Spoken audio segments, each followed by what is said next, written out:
Hello everyone, and welcome to today's Budget Loader webinar sponsored by Z-Option. My name is Tim Curtin. I will be moderating and presenting during today's session. And I first want to thank everyone for joining us today and taking the time out of your day to review the Budget Loader product.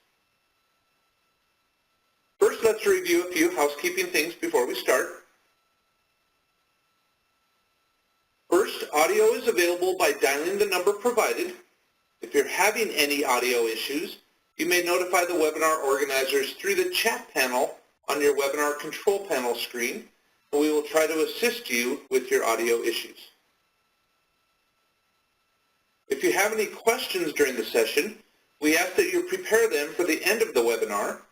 You may type your questions in the questions panel, the Q&A box, or the chat panel, and we will try to answer most of those near the end of our session today.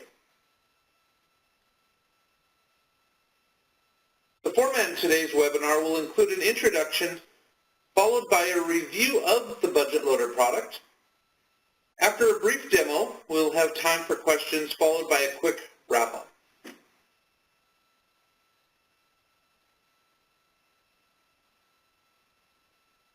So first, I'd like to tell you a little bit about Z-Option itself. We are located in the Lewisville, Texas area near Dallas-Fort Worth. We were formed about 17 or 18 years ago by accountants and programmers who continually supported SAP accounting professionals. Z-Option is an SAP software solutions partner, and we work exclusively in the SAP enterprise system. We have customers of all different sizes and in all different industries all around the world, and we pride ourselves on providing world-class products and support to our customers.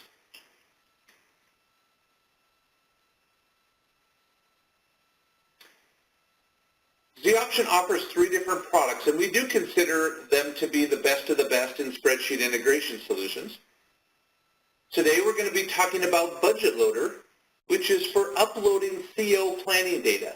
I should say uploading and downloading budget and planning data from SAP into Excel and then back from Excel into SAP.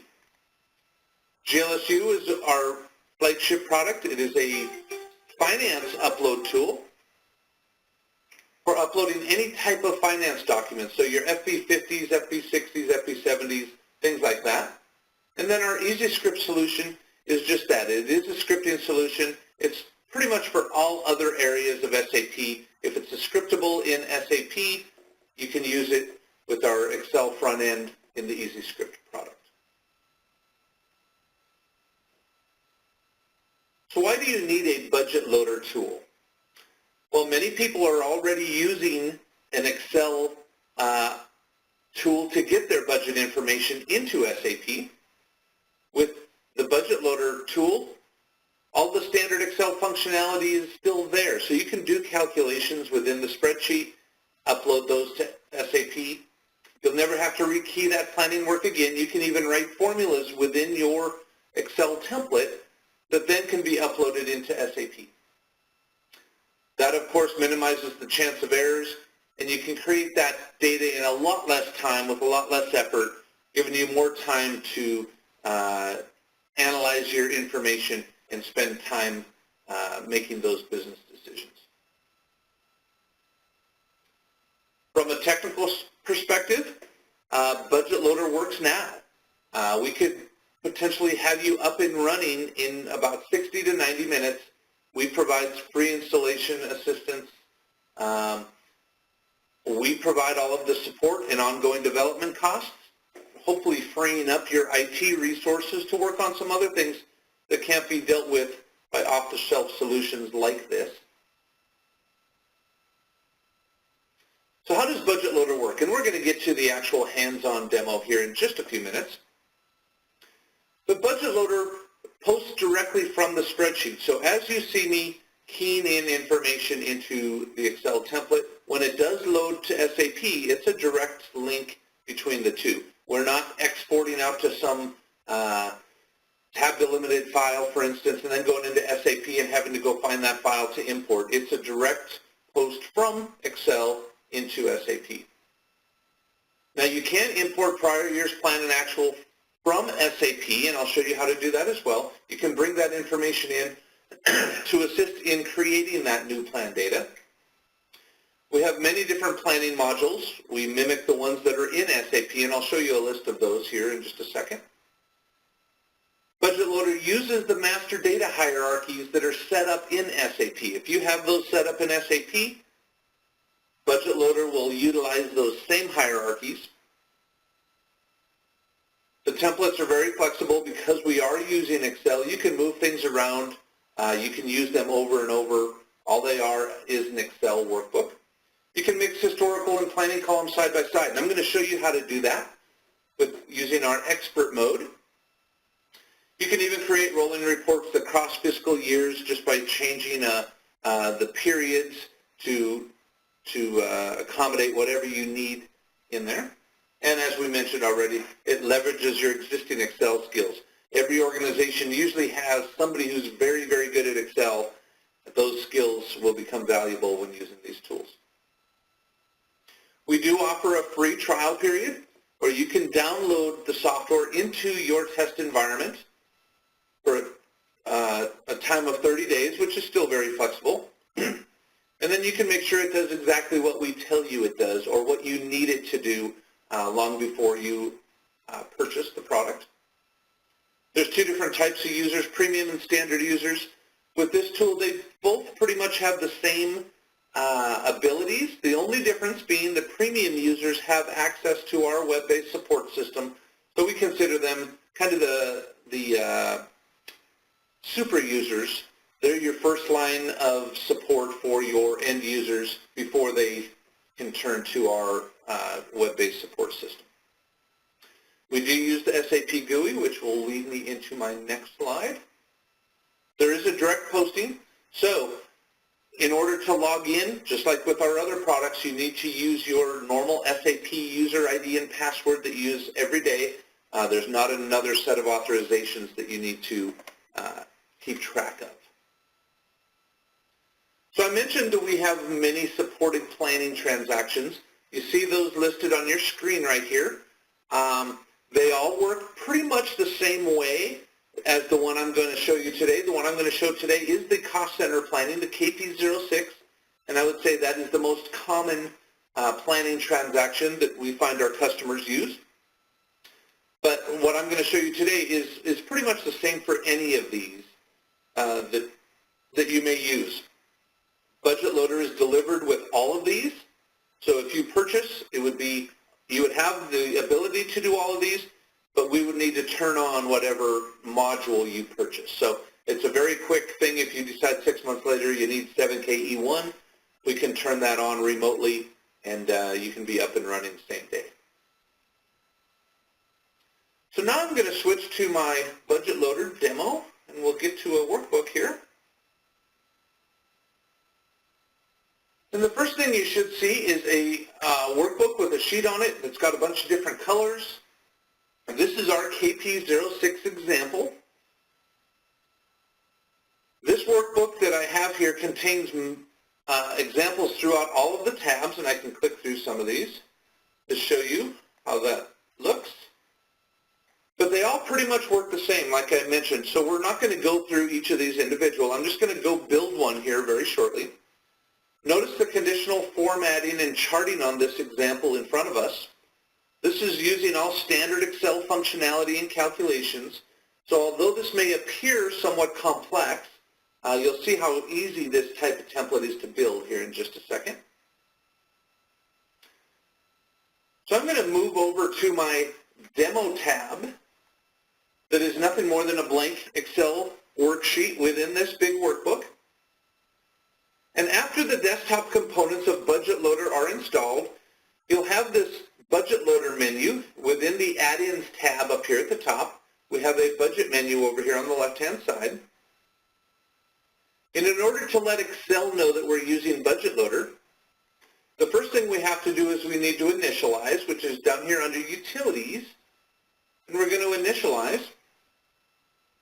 The very first thing the system asks is for us to log in. It needs to know that me as a user is authorized to do what I'm trying to do here, which is load planning data. So I'm going to log in using my normal SAP user ID and password that I use every day. And it's checking my authorizations now, and it's going to hopefully tell me that I'm okay. And the first thing that's going to pop up here is our plan menu, our plan type menu. And I'm going to open up a few of these little drop-downs, and you'll see these are all of the transactions that I just showed you on the planning slide within the PowerPoint. And like I said, all of these are delivered with the budget loader tool. Although some of them may not be active, we can do that very quickly. And you can see once you get in here, these are all the different cost elements, activity, process. I'm just going to double click on this cost element one, because that's the one we're going to do is KP06.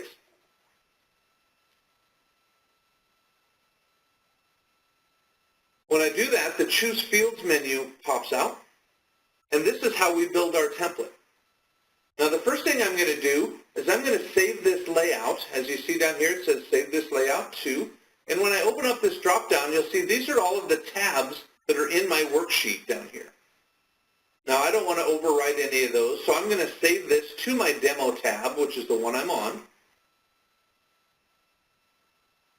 And with Budget Loader, we have the ability to do planning, which is putting values into SAP, or what I call uploading. Or we can choose History, which is getting values out of SAP or downloading that information from SAP into our Excel template. But the nice thing about Budget Loader, we have something called Expert Mode. And by choosing Expert Mode, we can do both of these. So that's what I'm going to do for this demo. When I choose Expert Mode, you'll see now I have an expert header over here on the right-hand side. Expert Mode allows me to control the content of the columns individually, including things like the fiscal year, the version, the period, for example. So we can have some columns with historical information, and we can have some with new planning data. So in this case, I have all of the fields that I need, so I'm just going to click OK. And it's going to ask me if I want to overwrite that existing data, which is nothing anyway, so I'm going to say yes.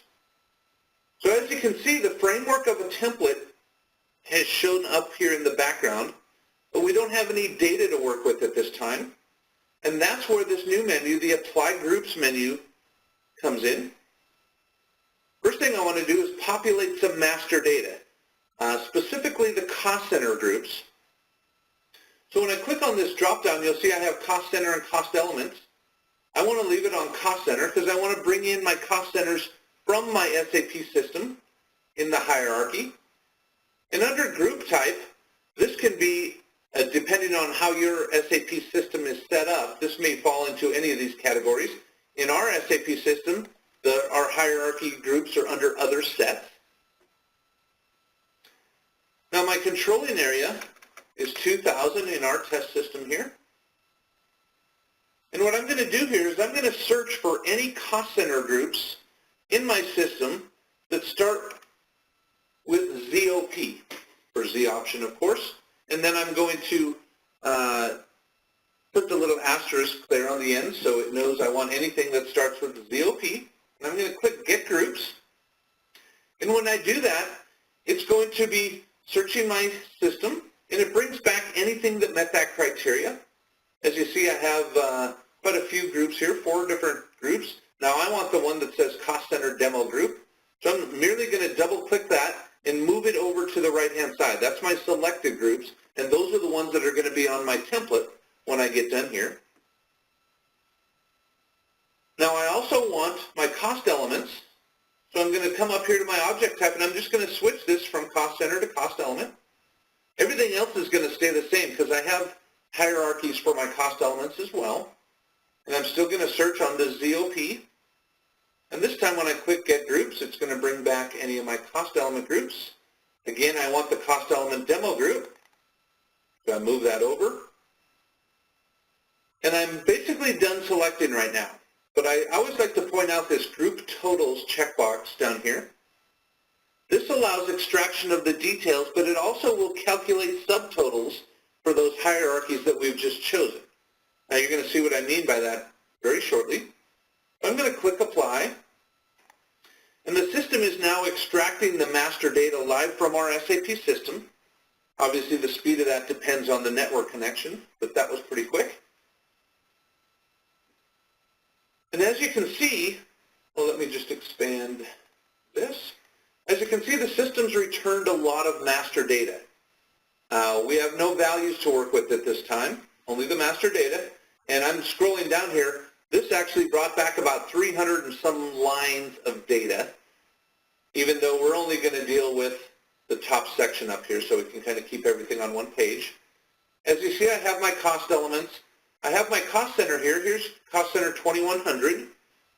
If I scroll down, there's 2110, 2120. So all my cost centers are in here as well, but the cost elements show up underneath them. So we pulled down the entire cost center hierarchy here, although, like I said, I'm only going to be concentrating on this top section. So we have the master data. Now we need to tell the system what values we want to select for the individual columns. We do that in the expert header section of this template. So the first thing I'm going to do is I'm going to fill in one column here. Now our test data that we use from SAP resides back in 2004. And when I get to version, I can, very similar to our other products with the lookups, I can right-click on this and come down to Pick Budget Values, and it's going to access SAP, and it's going to give me all of my versions that exist in SAP. As you see, I have about 10 of them here. I'm going to select our plan and actual version, 000. I can come down to value type, and I can do the same thing, pick budget values, and it's going to go out to SAP and give me my list. I'm going to use 01 as planned, but you can see down here 04 is our actuals, targets. Depending on how you use those, they would show up differently. I'm going to use our plan. Now where it says plan or history, this is where we select whether we want to bring in history, which are the H's, or if we want to plan back to SAP, which is the P's. Now there's lowercase and uppercase in here. It really doesn't matter. You can type it in as well. That's why we put them, all four of them, in the drop-down. Now I don't have any information, so I want to bring in historical information first. Now my plan period type, there's only one option based on everything else I've put up here. And our historical period type, I'm just going to use our controlling area currency. And I want this for period 1 of 2004. Now to get other columns, you can type all this in again if you want to, but I'm just going to put in a little formula. I'm just going to do a plus, and I'm going to reference the cell before. I'm going to copy this down. Only difference being I want to change my period, of course. So I'm actually going to take the period before, and I'm going to add a 1 to it. And then I'm able to copy this across, and I'm going to do this for, let's do 6 periods total. And as you see, the formula wrote 1, 2, 3, 4, 5, and 6. Everything else stays the same. And now I'm going to break these 6 periods, or 6 months, I guess we could call them, 6 periods into quarters. So I'm going to bring in some historical data for these first 3 periods, or quarter, and then I want to plan for these last 3. So I'm going to change this one to a P, and as you see, the formula is going to change the following ones. So now, in order to bring in the historical data for all of these cost elements in this cost center, which is my first 3 columns, I need to come up here to my budget menu, and I just want to process this. And there's 3 options here. I can load the expert history, which is what I'm going to do first. I can post plan data, which I'm going to show you here in just a second. Or if you have a very mature spreadsheet and you've done this for years maybe, you can do both of those at one time. We don't have a lot of customers that do that, but you can post and load the history at the same time, all in a single click. But the first thing I'm going to do is load my history. So when I click OK, it's going to utilize the master data that we retrieved from SAP in the initial step and the selection criteria for the values that we just keyed in to get the history out of SAP. And these values will be returned to our template here in just a second. It tells me the expert history is complete. And as you see, I do have some data. There's a lot of zeros in there. But we do have some data like for salaries. One thing I neglected to mention, that group totals checkbox that I showed earlier, that's where you're getting these subtotals for wages. So I think that's a very valuable option. It actually throws those in there for you so you can have those subtotals. So we have some values here. Now, in order to create our next quarter's worth of plan data, I'm just going to manipulate those numbers, and I'm just going to put in some formulas. So in period 4 here for office supplies, I'm just going to do a formula. I'm going to take the previous month, and I'm going to multiply it by 1.1, or I'm going to add 10% to that. And 110% of 0 is still 0. But if I copy that formula down, we'll see a couple numbers change anyway. And I'm going to also copy that over for those next 3 columns. So if we just concentrate on this salaries, you'll see it went from 21 to 23 to 25 to 27. That's where adding 10% each period. So I've just created new plan data for the second quarter of this fiscal year. Now, in order to get that into SAP, I just need to upload this. But the first thing I want to do is I want to introduce an error so we can see what this looks like. Since we pulled all of the master data out of SAP, there normally would not be any errors. But you can go in and you can key all this information in if you want to. We downloaded it. But let's say we keyed it in and we mistakenly put an X there on that cost element. And I don't believe that cost element exists in our SAP system. So when I go to load these plan values, I'm going to come up here to Budget, Process. And this time I'm going to post my planning data. I'm going to click OK. And it's going to try loading all that data.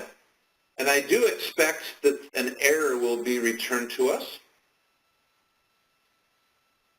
And I did this on purpose just to show you what the messages look like.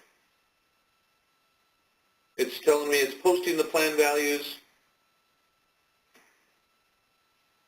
But then it stops and it tells me the budget amounts were not posted. And more importantly, it says none of the planning data was updated in SAP. So you're not going to get a partial load. It didn't load any of what we asked it to because there was an error. And when I click through this, it actually pinpoints what the error is for me. It tells me that cost element doesn't exist. And I can double click on that and it'll actually take me to the spot in my template where that error occurs. It'll bring back multiple errors at one time too if you have multiple errors. So I'm going to fix that error real quick so we can load it. And I'm going to go through the same process. I'm going to click the plan. And this time I don't expect that error, so we should get a success message that that information was loaded. And I know we're running a little short on time, but I'm almost done and I should have time for any questions that may exist. So once that gets done, it tells me the budget amounts were posted. I click OK, and really the spreadsheet has not changed at all. So I want to prove to you that those amounts were posted in SAP. So I'm actually going to come up here to my selection up at the top, and I'm going to change this first column to a 4, which in turn changes all of those. And if you remember when we posted, these were 4, 5, and 6. Now I'm going to bring in the history for 4, 5, and 6 into the first 3 columns. So what I have highlighted there, we should see populated over here in column 1, 2, and 3, 23, 25, and 27,000. So I'm going to go back and I'm going to run that history again. So you can see that it got to SAP, and now I'm going to bring it back as historical information. And when this gets done, we should see a message. We should see these numbers change, which they just did. The history is complete. There's 20 23, 25, and 27,000, which is what we expected. And these following ones changed because we still have the formula in there. And of course, you can run these periods across fiscal years. So if I wanted 2005 period 1, 2, 3, 4, you can do that as well. So now I've showed you, let me just sum that up real quick. We built a template to bring in master data. We entered selection criteria to bring back some historical values from SAP. We then created a new plan using standard Excel formulas. We uploaded those plan values into SAP, and then we extracted that historical number again to complete the circle, so to speak. Now I want to show one last thing. We have this information here. We've created a plan. We uploaded the plan. We have this nice spreadsheet. If I want, and let's say I have this same information, I need to present this to our executive team, and they don't really like it in this format. I can come up here to my budget menu and go down to edit. I'm going to edit the layout and present this same information in a bit of a different format. And as you see, this menu should look familiar. Now you may have noticed earlier we have these Z icons that are present in the fields. These are all of the fields that we can flip the dimensions with or change the dimension. So what I'm going to do here, the first thing I'm going to do is I'm going to create a new sheet in my template, and I'm going to call that Demo 2. So when this calculates and saves, it's going to add a spreadsheet to my workbook down here. And I'm just going to do something. I'm going to grab this cost center, and I'm going to move it down to my line items. And it's going to ask me, are you sure you really want to do that? Yes, I am. And at the same time, I'm going to grab my cost element, and I'm going to bring it up to my object header. And now when I click OK, it's going to warn me again. I'm going to say, yes, I do want to do that. And we should see a new tab get created, or a new spreadsheet, I mean. There's Demo 2.